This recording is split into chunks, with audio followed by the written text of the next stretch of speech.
my next question is, what is the level of investment? When I say size of the project, lenders are comfortable with, what are the ranges? Okay, You know, got it. yeah. So it at the very small end, I had mentioned earlier about this hotel that we converted. That was at the small end. That was at the lower end of the spectrum. It was an older property renovated, and that was a $4 million $4 million purchase price for 100 units. So that's $40,000 a unit. That would be at the low end of the spectrum.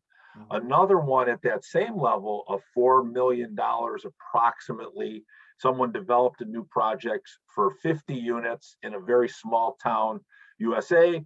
So that's about $80,000 of units, but that's at the small end. Most of the projects start to come in between 10 and $20 million.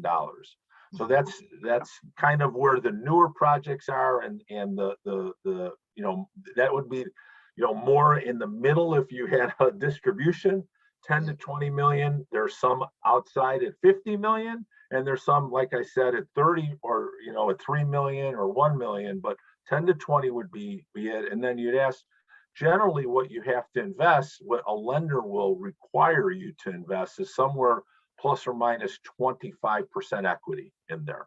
And so that you're talking about, for a $4 million, you know, acquisition, you're talking about $1 million.